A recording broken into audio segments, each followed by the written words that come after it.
আমি আরাফার মাঠে শুধু তোমাকে ডাকতে এসেছি, তুমি আমার প্রতি একটু দয়া করো।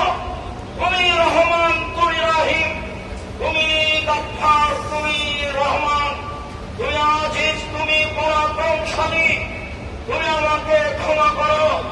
দুই চোখের পানি ঝরঝর করে ঝরবে।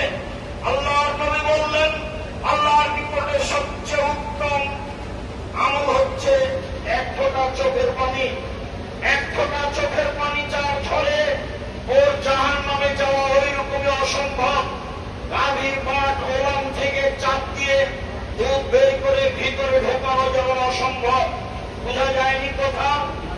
এক ফোঁটা চোখের পানি বের হলে ওর জাহান্নামে যাওয়া ওই রকমই অসম্ভব। গাভীর পাট ওলান থেকে চাপ দিয়ে দুধ বের করে ভিতরে ঢোকানো যেমন অসম্ভব, সবচেয়ে উত্তম প্রিয় কাজ আল্লাহর কাছে চোখের এক ফোঁটা পানি। আমার আল্লাহ রাসূল বলছেন যে লাইসা শাইউন আকরামু ইনদাল্লাহি মিনাদ দুআয়ে, চাওয়া কাজটা আল্লাহর কাছে সবচেয়ে প্রিয়। মান লাম ইয়াসআল আলাইহি ইয়াসআল আলাইহি, মান লাম ইয়াসআলিল্লাহি ইয়াকতাব আলাইহি। যে আল্লাহর কাছে চায় না আল্লাহ তার উপর অসন্তুষ্ট হন। লাইসা শাইউন আকরামু ইনদাল্লাহি মিনাদ দুআয়ে, এমন কোন কাজ নাই যেটা আল্লাহর কাছে চাওয়ার চেয়ে প্রিয় হতে পারে।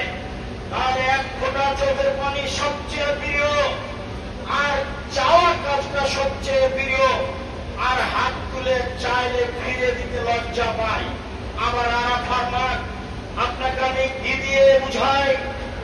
সকালবেলাতে আল্লাহ আরাফার মাঠে নেমে আসবেন আপনার আমার সাথে কথা বলার জন্য, একমাত্র ক্ষমা করার জন্য। তারা আল্লাহ আমাকে ক্ষমা করার জন্য নেমে আসছেন। আবার তিনি বলেছেন হাত তুলে দোয়া করলে ফিরে দিতে লজ্জা পাই। আমার তিনি বলছেন এক ফোঁটা চোখের পানি অনেক প্রিয়। আমার তিনি বলছেন যে চাওয়া কাজটা সবচেয়ে প্রিয়।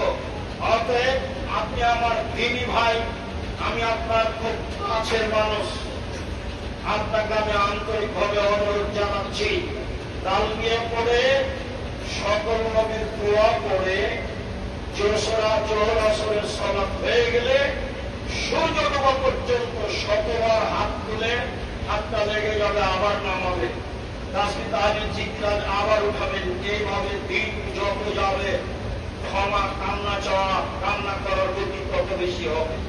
আরাফার মাঠে পাপ সহ যেতে রাজি হবে।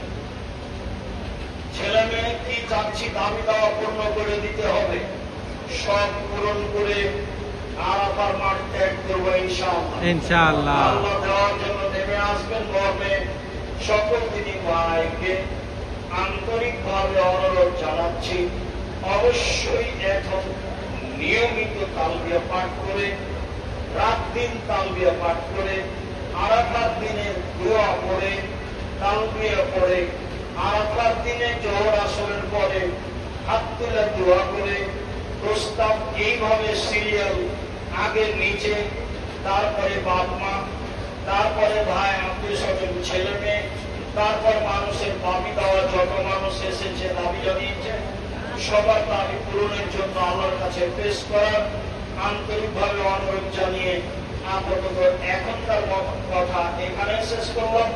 সময় হলে আবার আরাফার মাঠে কথা হবে ইনশাআল্লাহ। আল্লাহুম্মা ওয়া বিহামদিকা আশহাদু আল্লা ইলাহা ইল্লা আনতা আস্তাগফিরুকা ওয়া আতুবু ইলাইক। আসসালামু আলাইকুম ওয়া রাহমাতুল্লাহ। ওয়া আলাইকুম আসসালাম ওয়া রাহমাতুল্লাহ।